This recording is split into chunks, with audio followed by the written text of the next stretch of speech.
So I've got some hand disinfectant here, and today I want to see what happens when you mix this hand disinfectant with water microorganisms like you see here in the background. Hello and welcome, Microbehunter here. Well, those hand disinfectants, they are able to kill microorganisms, but how does it do that? What happens? Well, today I want to test that out, and for this reason I prepared a little sample of water microorganisms, in this case Paramecia. You can see them in the background, and I'm going to add a small drop of this hand disinfectant to the specimen sample, and then I'm going to see what happens under the microscope. Now these are of course, as you've probably already realized, these are Paramecia.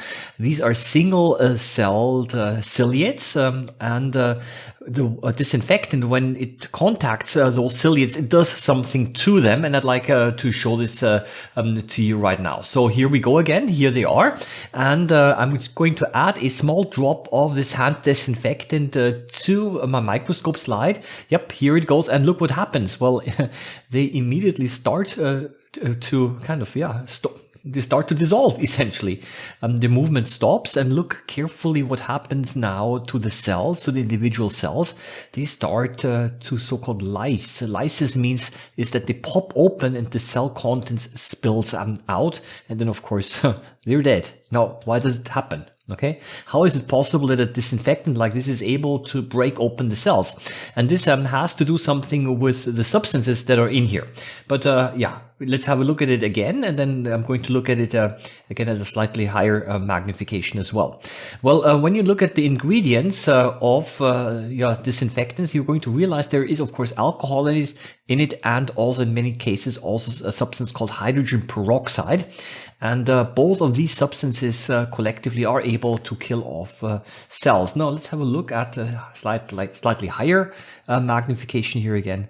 I like those ciliates quite a bit because they are relatively large, and you can actually look into the cell. Yep, here we go. You see they start to lose their shape immediately. The movement stops, of course, and after a few more seconds, you can actually see that the cell starts to pop open and the cell contents slowly starts to spill out. Now, why does this happen? Well, alcohol plays a very important role here, because the alcohol starts to dissolve away the cell membrane of the cells. And not only cells have a cell membrane, also some viruses, like for example the coronavirus, also has a membrane around it, and the alcohol dissolves this membrane, and this basically means that the cell, the ciliate, the paramecium in this case, cannot be held together anymore, and the contents of the cell starts to spill out. And here yet another at higher magnification. And of course there's also hydrogen peroxide in there, and hydrogen peroxide is a very aggressive substance because it is very oxidizing. So this means that many of the organic substances that can be found in the cell, they start to react with the hydrogen peroxide, or rather the other way around. The hydrogen peroxide reacts and oxidizes those substances, and enzymes and all other the variety of other substances as well.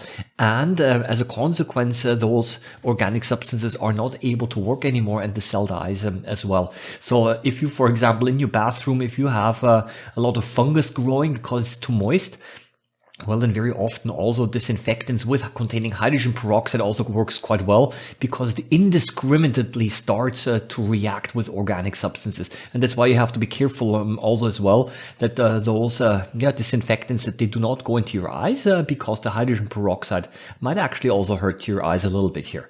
Yeah, but again here at a slightly larger magnification again, can very nicely see how the contents of the cell starts to spill out as the cell breaks open. And of course you might now wonder, well, what about human cells?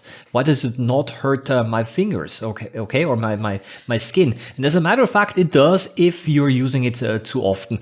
But don't worry too much, because the concentration has been adjusted in such a way that it will not hurt your skin too much. And as a matter of fact, there's also a layer of dead cells on the surface of your skin, which also protects you, and so that the disinfectant is not able to go into the deeper layers as well.